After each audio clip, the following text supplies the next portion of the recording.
Hello, welcome to another episode of the Oblivion Raid Guide, aka Motorgirl, basically telling you how to not be bad at this game. And in this episode, I'll be doing Freya. Freya herself has 4.18 million HP, however she has a buff called Attuned to Nature. This heals her for 25,000 HP a second and increases her healing taken by 4%. She starts off with 150 stacks of this, so it's impossible to kill her unless these are removed via killing the ads. There are 3 types of ad waves, and each one lasts 1 minute before the next one spawns. The first ad we faced was the Ancient Conservator. This ad is simply tanked normally, and overall it's a very simple wave. He has an aura called Conservator's Grip, which prevents attacking and casting spells, thus making you pacified, just as if you were taking Locust Swarm on a Nubricon and X-Ramus. To counter this, you must get the Potent Pheromones buff, which negates the grip. This is done by standing under any of the numerous mushrooms that spawn in the area. They start small and grow to a large size and then eventually die. You'll need to find a new mushroom. The Ancient Conservator will also cast Nature's Sphere on a player for 10 seconds. This does about 6,000 damage to the person and everyone around them every 2 seconds. This person runs away from the raid, from people who are underneath the mushrooms, and they can avoid extreme raid damage by doing this. You'll see an excellent failure of this later on in the video. Killing the Ancient Conservator removes 25 stacks of the Attuned to Nature buff on Freya. The next wave we face are the 3 ads. The first is an Ancient Water Spirit. It's big and blue and must be tanked by any tank. It does Tidal Wave, which just charges an enemy in a straight line, doing about 6,000 H damage and knocking them back. The second is the Storm Lasher. It's a big blue plant that must be tanked by another tank and doesn't do much damage other than its Storm Bolt, which does about 9,000 damage to random targets. The third ad is a Snap Lasher. This is what wipes the raid when not handled properly. It has a buff called Hardened Bark, which when any attack is made against a Snap Lasher, adds a stack of this buff, which increases damage by 10%. This buff lasts 4 seconds and stacks up to 99. It will only stack up to about 25 stacks, and all DPS on the Snap Lasher will stop. This includes the tank, pets, and any totems. We let the stacks reset back to 0 and continue DPSing. We only have mages and warlocks attacking it because they hit the hardest per attack. Additionally, all these ads must die simultaneously or they will respawn with full HP. When it comes to killing them, all we call for a burn on each of the ads, and our DK tank who is on the Snap Lasher will pop his cooldown to live through the extra damage being taken because of the extra stacks of Hardened Bark. Killing each of the ads removes 10 stacks of the Attuned to Nature buff on Freya. Third wave of ads are the Detonating Lashers. These do have aggro tables, but they switch targets very quickly, and their new targets start with 30,000 threat, making them basically untankable. They're not very dangerous until they die.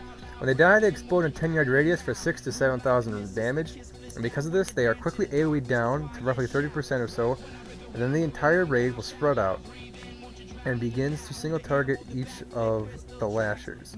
This is to reduce damage taken by the raid, as it can easily be wiped and 3 or 4 of these die rapidly. Killing the Lasher removes 2 stacks of the Attuned to Nature buff on Freya. As you can see here, Inar's Gifts also spawn, which are random trees that spawn during the fight. If you see one, it must die before it reaches its full size. When it gets too big, it will heal Freya, and all current ads are currently out back to full HP. These are number 1 priority in the fight at all times and must be killed at all costs. Something about this phase, we split raid damage up to just Warlocks and Mages on the Snap Lasher, and everybody else gets on the Storm Lasher and the Ancient Water Spirit. And there really isn't too much of an issue with DPS. Sometimes it's lacking on the Snap Lasher, but that's why we have to hold off on the other mobs until we're ready to burn them all at the same time.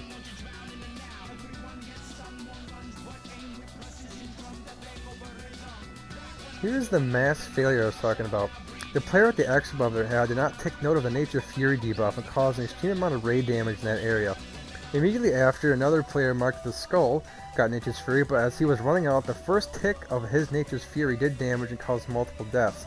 Make sure that for this ad wave you notice what's going on and do not make such mistakes, since there could have been more people there underneath that mushroom causing more deaths and causing a wipe, which would be absolutely awful, and I'd probably get some type of nerd rage during the raid because of that, since that's basically absolutely unacceptable.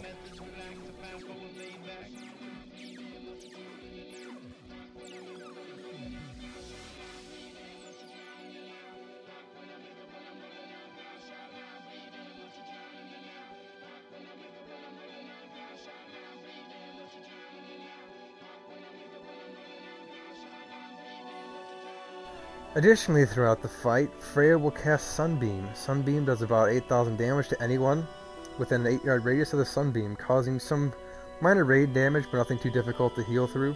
This beam will also do a photosynthesis effect that gets cast on the ads, as rays of sunshine heal the plants for 10,000 HP a second. The beam healing does not exactly last a long time, so this really isn't much of an issue for the raid to just DPS through the healed amount.